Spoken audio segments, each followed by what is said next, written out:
Hi friends, ఈరోజు మన తిరుపతిలో ఉన్న ఒక ప్రత్యేకమైన శివక్షేత్రం కపిలతీర్థం గురించి తెలుసుకుందామండి. మన తిరుపతిలో ఉన్న ఒకే ఒక శివక్షేత్రం ఇది.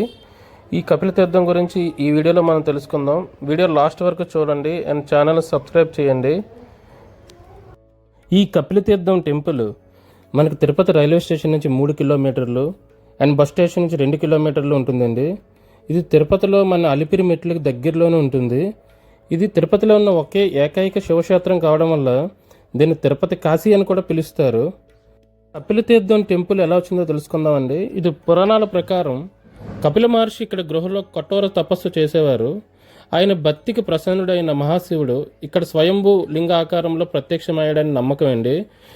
ఈ కపిలతీర్థంలో ఉన్న శివలింగం అది స్వతహాగా ఏర్పడిందని భావిస్తారండి. మనకి ఈ ఆలయం లోపల శ్రీ కపిలేశ్వర స్వామి ప్రధాన లింగం ఆలయము అండ్ శ్రీ కామాక్షి అమ్మవారి ఆలయము అండ్ నంది విగ్రహము అండ్ గణపతి ఆలయము, శ్రీ సుబ్రహ్మణ్యేశ్వర స్వామి ఆలయం ఉంటాయండి. అలాగే చిన్న గుహలు, రాతిమెట్లు కూడా ఉంటాయి. ఈ కపిలతీర్థ జలపాతము ప్రత్యేక ఆకర్షణగా ఉంటుందండి.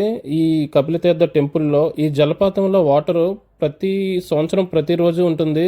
అక్కడ మీరు స్నానాలు చేయొచ్చు అండ్ ముందున కోనేరులాగా కూడా ఉంటుందండి, అక్కడ కూడా స్నానాలు చేయొచ్చు. వర్షాకాలంలో అయితే మీకు ఫ్లోటింగ్ ఎక్కువ ఉంటుంది కపిలతీర్థంలో నుంచి. ఇది తిరుపతి కొండ నుంచి ఈ వాటర్ అనేది పడుతుందండి. ఈ కొండపై నుంచి నీరు కిందకు వచ్చి పవిత్ర కుండలో చేరుతుంది ఈ వాటర్ అనేది. భక్తులు ఇక్కడ పవిత్ర స్నానం చేస్తారు. ఈ నీరు గంగాదేవి ప్రసాదం అని కూడా భావిస్తారండి. ఇది మహాశివరాత్రి రోజు ఇది ఘనంగా జరుపుతారు. కార్తీక మాసం అండ్ మహాశివరాత్రి అప్పుడు ఈ కపిలతీర్థంలో ప్రత్యేక పూజలు జరుగుతాయి. కపిలతీర్థం నుంచి వచ్చే ధార వర్షాకాలంలో చాలా ఎక్కువ ఉంటుందండి. జాగ్రత్తగా ఉండండి. వాటర్ ఫ్లోటింగ్ అయితే చాలా ఎక్కువ ఉంటుంది. మీరు కొద్దిగా జాగ్రత్తగా స్నానాలు చేసినప్పుడు జాగ్రత్తగా ఉండాలి.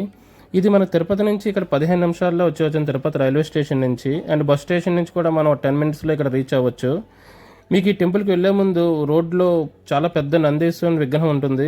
అక్కడ ఆ విగ్రహం చూసారంటే మీకు కపిలతీర్థం టెంపుల్ దాని ఆపోజిట్లోనే ఉంటుంది. ఈ కపిలతీర్థం టెంపుల్ మన చరిత్రకారుల ప్రకారం చూసుకుంటే ఈ ఆలయం పురాతనమైందండి. చాలా పల్లవుల రాజులు ఉన్న కాలంలో ఈ ఆలయాన్ని నిర్మించారు. తర్వాత దీన్ని చోళులు, విజయనగరం రాజులు దీన్ని అభివృద్ధి చేశారండి. ఇది రాతి గృహ నిర్మాణం మొత్తం కొండల మధ్యలో ఉండటం వల్ల ఈ ఆలయాన్ని ప్రత్యేకంగా నిలబడతాయి.